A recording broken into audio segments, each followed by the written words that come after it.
Welcome to the Drama Behind the Scenes show. I'm your host Deffinition, aka the Lord of Leaks, breaker of news, and it looks like George R.R. Martin has spoken out about his feelings towards the Game of Thrones TV series and how it derailed the books.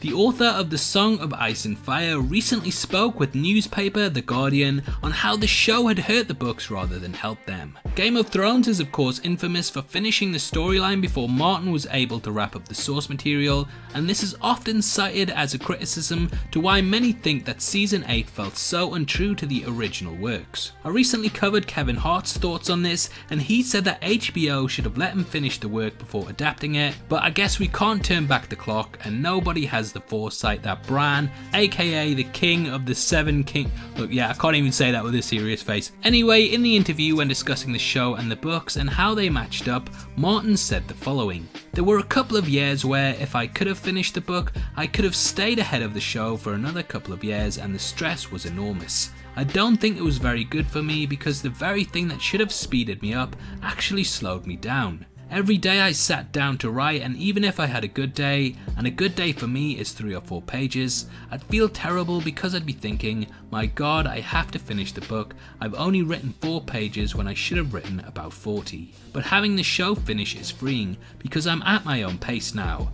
I have good days and I have bad days, and the stress is far less, although it's still there. I'm sure that when I finish A Dream of Spring, you'll have to tether me to the earth. When discussing the similarities of the show and book, he stated, they're not the same thing, although they are very closely related to each other. Does the show change the ending of the books? No, it doesn't. It doesn't change my mind at all. As Rick Nelson in Garden Party, one of my favourite songs, says, you can't please everybody, so you've got to please yourself. Acknowledging that the books have changed his life, Martin was then asked if he missed the old days before they became a worldwide phenomenon, and he said the following. Yeah, honestly I do. I mean, I can't go into a bookstore anymore, and that used to be my favourite thing to do in the world. To go in and wander from stack to stack, take down some books, read a little, leave with a big stack of things I'd never heard of when I came in. Now when I go to a bookstore, I get recognised within 10 minutes and then there's a crowd around me.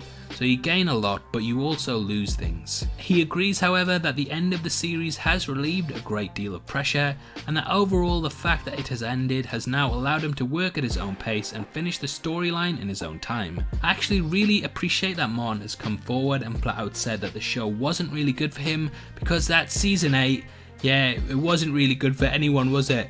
I'm kidding, I'll stop beating a dead horse. Anyway, those who've watched my Kevin Hart video will know that in that I discussed how when properties are sold onto TV studios, they often lose the creator's control, and this can send them wildly into new directions, which I think in this interview Martin acknowledges and discusses how there's almost a regret around making the show because it stifled his creativity and ultimately affected his life. On the other hand though, you could argue that he should be grateful for the fact that his work is now so beloved, and he should appreciate the love that his fans have for it. I kinda get the feeling that during the recent interviews he's been trying to distance himself from the show, and the Guardian author actually noted before the interview that they were asked not to discuss anything about Season 8, though this did inevitably come up. It's a shame because I think the work may always have this cloud over it, and though I pretty much love the TV series up until the last 3 hours of its run, I think the legacy that it created will always be a point of contention with Martin's work. These interviews sort of come across as if he's almost closing the chapter on the show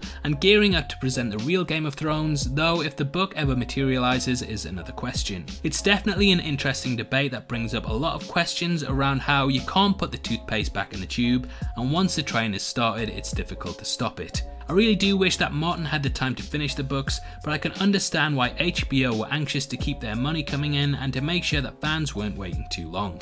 In a perfect world that's what we would have gotten, but at least in some form or another we will probably get an interesting wrap up to the story with Martin's depiction. Obviously I'd love to hear your thoughts on this story. I'm sure everyone has mixed opinions, so make sure that you leave them in the comment section below. If you enjoyed this video then please like it, and make sure you check out my full breakdown of the real life serial killers of Mindhunter, which will be linked at the end. I go over the true cases and people that made it to the show, so it's definitely worth watching if you want to know more. If you want to come talk to me about movies, TV shows, games and comic books, then you can follow me on Twitter at DeffinitionYT. It's the best way to get in touch with me, and it's the perfect place to suggest new videos and content.